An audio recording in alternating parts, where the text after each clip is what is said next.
ஹாலிடேஸ்னாலே அது நம்ம ஜிடி ஹாலிடேஸ் தான்.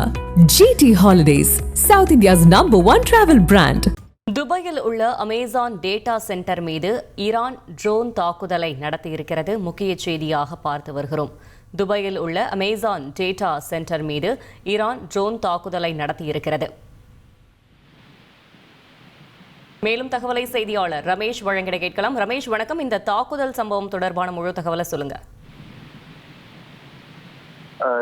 ஈரான் மீது இஸ்ரேல் மற்றும் அமெரிக்கா கூட்டு தாக்குதல் நடத்தி வரும் நிலையில் பதிலுக்கு வளைகுடா நாடுகளின் மீது ஈரானும் ஏவுகணை தாக்குதலை நடத்தி வருகிறது. இதன் தொடர்ச்சியாக வளைகுடா நாடுகளில் இருக்கக்கூடிய விமான நிலையங்கள், துறைமுகங்கள், குடியிருப்பு பகுதிகள் ஆகியவற்றின் மீது ஈரான் ஏவுகணை தாக்குதலை நடத்தி வருகிறது. அதன் தொடர்ச்சியாக ஐக்கிய அரபு அமீரகத்தில் இருக்கக்கூடிய அமேசான் நிறுவனத்தின் டேட்டா சென்டர் ஒன்றின் மீது ஈரான் தாக்குதல் நடத்தியிருப்பதாக கூறப்படுகிறது. அதாவது அங்க துபாயில அமேசான் நிறுவனத்தினுடைய டேட்டா சென்டர் இருக்கிறது. அந்த டேட்டா சென்டரின் மீது ஒரு ட்ரோன் போன்ற அடையாளம் தெரியாத பொருள் ஒன்று விழுந்து அங்கு தீப்பிடித்து எரிந்திருக்கிறது. இதன் காரணமாக அமேசான் டேட்டா சென்டருக்கு வழங்கப்பட்ட மின் இணைப்பு தற்காலிகமாக துண்டிக்கப்பட்டிருக்கிறது. இந்த அமேசான் டேட்டா சென்டர் தான் அமேசான் நிறுவனத்தினுடைய கிளவுட் கம்ப்யூட்டிங் தேவையான அனைத்து சேவைகளையும் வழங்குகிறது. குறிப்பாக ஸ்டோரேஜ் ஃபெசிலிட்டி, டேட்டா உள்ளிட்ட பல்வேறு விஷயங்களை வழங்கி வருகிறது. அங்க துபாயில இந்த அமேசான் நிறுவனத்தினுடைய பல டேட்டா சென்டர்கள் இருக்கிறது. அதாவது அவைலபிலிட்டி ஜோன் என்று சொல்கிறார்கள். இவை ஒவ்வொன்றும் ஒரு தனித்தனி இடங்களில் இருக்கிறது. அதில் ஒரு லொகேஷனில் தான் ஒரு ட்ரோன் போன்ற பொருள் விழுந்து தீப்பிடித்து இருந்ததாகவும் இதன் காரணமாக முன்னெச்சரிக்கை நடவடிக்கையாக அங்க ஊழியர்கள் தீயை அணைத்ததோடு அந்த யூனிட்டிற்கு வழங்கப்பட்ட மின் இணைப்பு துண்டிக்கப்பட்டிருக்கிறது. இதன் காரணமாக வளைகுடா நாடுகளில் சில மணி நேரங்களுக்கு இந்த கிளவுட் சேவிங், அதாவது டேட்டா சேவை என்பது பாதிக்கப்படுவதற்கான வாய்ப்பு இருப்பதாக தெரிவிக்கப்பட்டிருக்கிறது. அதே சமயம் ஐக்கிய அரபு அமீரகத்தில் இருக்கக்கூடிய மற்ற டேட்டா சென்டர்கள் வழக்கம் போல இயங்கி வருவதாகவும் அதனால் எந்த விதமான பாதிப்பும் இல்லை என்று தெரிவிக்கப்பட்டிருக்கிறது. இதனை ஈரான் தான் இந்த தாக்குதலை நிகழ்த்தியது என்பதை அமேசான் அதிகாரப்பூர்வமாக தெரிவிக்கவில்லை. இருப்பினும் ஈரான் நடத்திய ஏவுகணை மற்றும் ட்ரோன் தாக்குதல் தான் இது நிகழ்ந்ததாக கூறப்படுகிறது. இது ஒரு புறம் இருக்க, தற்போது இஸ்ரேல் லெபனானில் இருக்கக்கூடிய பெய்ரூட், தலைநகர் பெய்ரூட்டில் இருக்கக்கூடிய ஹிஸ்புல்லாவின் மீது தொடர்ந்து தாக்குதலை நிகழ்த்தி வருகிறது.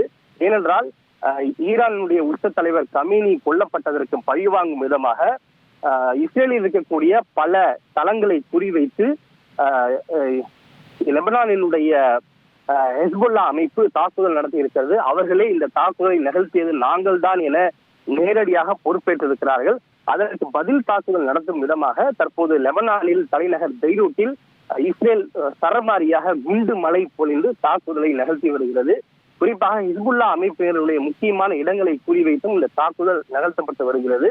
அதில் ஹிஸ்புல்லா அமைப்பை சேர்ந்த ஒரு மூத்த தலைவர் கொல்லப்பட்டிருப்பதாகவும் தகவல்கள் கிடைக்கப்பட்டிருக்கிறது. பொதுவாக இது ஈரான் மற்றும் இஸ்ரேல் இடையிலான போராக மட்டுமே தொடங்கி இந்த போர் என்பது அப்படியே விரிவடைந்து கொண்டே வருகிறது. இஸ்ரேலுக்கு ஆதரவாக அமெரிக்கா களத்தில் குளித்தது. ஈரான் பதிலடி கொடுக்கிறேன் என்ற பெயரில் வளைகுடா நாடுகளின் மீது தாக்குதல் நடத்தியது. அதற்கு பதிலுக்கு வளைகுடா நாடுகளும் தாக்குதல் நடத்தி வருகிறது. தற்போது கமீனி கொல்லப்பட்டதற்கு பழிவாங்கும் விதமாக ஹெஸ்புல்லா அமைப்பு இந்த இஸ்ரேல் மீது தாக்குதல் நடத்தி வருகிறது. பதிலுக்கு இஸ்ரேலும் லெபனான் மீது தாக்குதல் நடத்தி வருகிறது. முதலாம் உலக போர் மற்றும் இரண்டாம் உலக போரும் கிட்டத்தட்ட இப்படிதான் தொடங்கியது. ஒரு நாடும் மற்றொரு நாடும் ஏதோ ஒரு பிரச்சனைக்காக சண்டையிட்டுக் கொள்வார்கள். அவர்களுக்கு ஆதரவாகவும் எதிராகவும் மற்ற உலக நாடுகள் எல்லாமும் போரில் குதித்தார்கள். அப்படித்தான் முதல் உலக போர் மற்றும் இரண்டாம் உலக போர் ஏற்பட்டது. இந்த நிலையில் தற்போது இந்த ஈரான் மற்றும் இஸ்ரேல் இடையிலான போரை முன்வைத்து மற்ற உலக நாடுகளும் போரில் குதித்து வருவதால் இது மூன்றாம் உலக போராக மாறிவிடுமோ என்கிற ஒரு அச்சமும், இது மாறிவிடக் கூடாது என்கிற ஒரு பெரும் கவலையும் எழுந்திருக்கிறது. ஏனென்றால் தற்போதே இந்த போரை தொடர்ந்து மத்திய கிழக்கு நாடுகளில் ஏற்பட்டிருக்கக்கூடிய இந்த போரை தொடர்ந்து கச்சா எண்ணெயினுடைய விலை சுமார் 13% அளவுக்கு உயர்ந்திருப்பதாக கூறப்படுகிறது. இந்த ஈரானுடனான போர் 1 மாத காலத்திற்கு நீடிக்கும் என அமெரிக்க அதிபர் ட்ரம்ப் அவர்கள் தெரிவித்திருக்கிறார். இதனால் உலக அளவில் கச்சா எண்ணெய் மிகப்பெரிய அளவிலே ஏறுவதற்கான வாய்ப்பு இருக்கிறது. இது தவிர பல நாடுகள் வான் பரப்பை மூடி இருக்கின்றன. இதனால் பல நாடுகளுக்கு செல்ல வேண்டிய சரக்கு போக்குவரத்து பாதிக்கப்படும் என்பதால் அங்கு உணவு பஞ்சம் ஏற்படுவதற்கான வாய்ப்பு இருக்கிறது, விலைவாசி உயர்வதற்கான வாய்ப்புகள் இருக்கிறது. எல்லாம் கடல் வழியாக மட்டுமே கொண்டு செல்ல வேண்டிய நிலை ஏற்பட்டுள்ளது. கடல் வழியாக கொண்டு செல்லப்படும் போது தூரம் மிக அதிகமாகும், செலவுகள் மிக அதிகமாகும். இப்படி பல விளைவுகளை இது ஏற்படுத்தும் என்பதால் இது 3ஆம் உலக போராக மாறிவிடக் கூடாது, விரைவில் சண்டை நிறுத்தம் ஏற்பட வேண்டும் என்பதுதான் எல்லோருடைய ஒரு எண்ணமாகவும் இருக்கிறது. ஹாலிடேஸ்னாலே அது நம்ம GT Holidays தான். GT Holidays, South India's #1 travel brand.